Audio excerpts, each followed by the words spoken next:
Ternyata bukan Dennis dan Roy lah menjadi penyebab Jessica depresi. Dennis dan Roy ternyata difitnah oleh Iqbal untuk menyembunyikan kesalahannya. Namun kecurigaan kepada Irfan pun sudah mulai dirasakan oleh Al.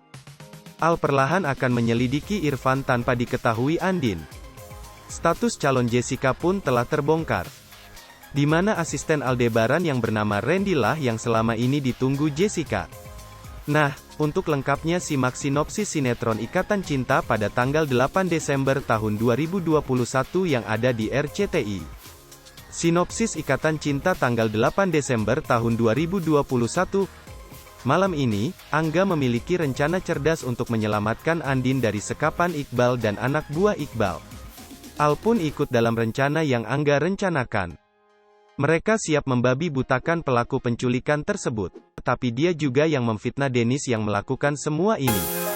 Setelah Dennis meninggal, Iqbal pun senang tapi tidak selamanya karena Jessica sudah mulai ingat kejadian. Kini rencana Al dan Angga akan benar-benar berhasil meringkuk persembunyian Iqbal dan anak buahnya yang menyekap Andin. Sementara itu, Irfan yang mulai curiga dengan anak buahnya pun memiliki firasat. Entah mengapa Irfan nampak orang yang mudah dibohongi. Padahal orang kepercayaannya adalah orang yang menghancurkan hidup anaknya dan menyelipkan dendamnya kepada keluarga Al-Fahri. Irfan akan menyesal saat tahu kebenarannya, Randy pun begitu, ia akan menyesal karena tidak jujur dengan Al. Dan malah ikut menutupi kebohongan Irfan dengan merahasiakan identitas Irfan pada Al.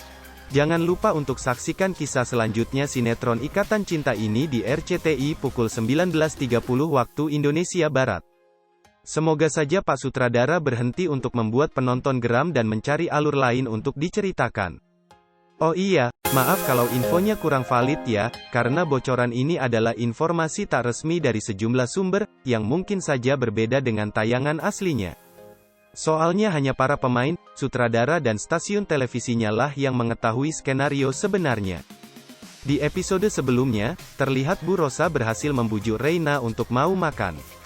Reina masih memikirkan mamanya yang diculik. Namun, akhirnya Reina mau makan setelah dibujuk omanya. Di tempat lain, terlihat Pak Sanusi berada di rumah Aldebaran. Ia kemudian masuk ke ruangan Aldebaran. Pak Sanusi bertanya apa yang terjadi, ditambah HP milik Al dipasang penyadap. Setelah Al bercerita ke Pak Sanusi bahwa Andin diculik, Pak Sanusi bertekad membantu menyelamatkan Andin. HP milik Al akhirnya dipasang alat penyadap, hal ini agar Hai pemirsa Sri Popo TV, jangan lupa komen, like, dan subscribe, serta tonton terus berita-berita terupdate lainnya ya.